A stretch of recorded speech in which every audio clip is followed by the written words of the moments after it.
ఇంటికి రమ్మని నన్ను బలవంతం పెట్టి నా అవసరాన్ని అడ్డం పెట్టుకుని నన్ను ఒప్పించి రప్పించింది మీరా నేనా?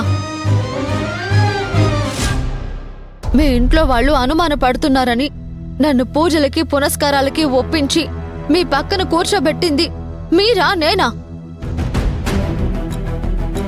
చెప్పండి శ్యామ్ గారు, ఇందులో నా తప్పే ఉంది. అప్పుడు నీ తప్పు లేదు, కానీ తాళి పడ్డాక నీ నడత మారింది. మారుతుంది, మారాలి. ఎందుకంటే నేను సగటు ఆడదాన్ని. పెళ్లి మీద నాకు ఎన్నో ఆశలుండేవి, ఎన్నో ఊహలుండేవి. పెళ్లి అనేది ప్రతి ఆడదానికి ఒక కళ. ఆ కళ నెరవేరాలి అని ఏ ఆడదైనా ఆశపడుతుంది. కానీ నా విషయంలో తీరాల్సిన కళ కూడా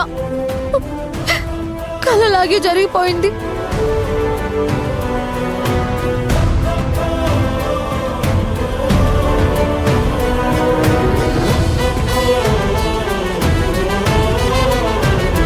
ఆ క్షణం మీరు నా దగ్గరకు వచ్చి, రాధా అనుకోకుండా జరిగిపోయింది, మనసులో పెట్టుకోకు అని చాలా సులువుగా అనేశారు.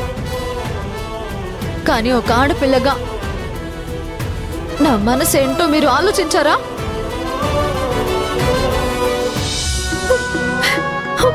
అది నా జీవితానికి ఎంత పెద్ద సమస్యో మీకు ఏ మాత్రమైనా ఆలోచన ఉందా? అప్పుడే రాధా నువ్వు మంచిదానివే అని పొగుడతారు. అప్పుడే ఎవరో చేసిన దానికి నన్ను తిడతారు. ఏమన్నారు? నాకు సుఖమైన జీవితం దక్కిందా? నాకు డబ్బు ఆశ కలిగిందా? ఏది సుఖమైన జీవితం శ్యామ్ గారు?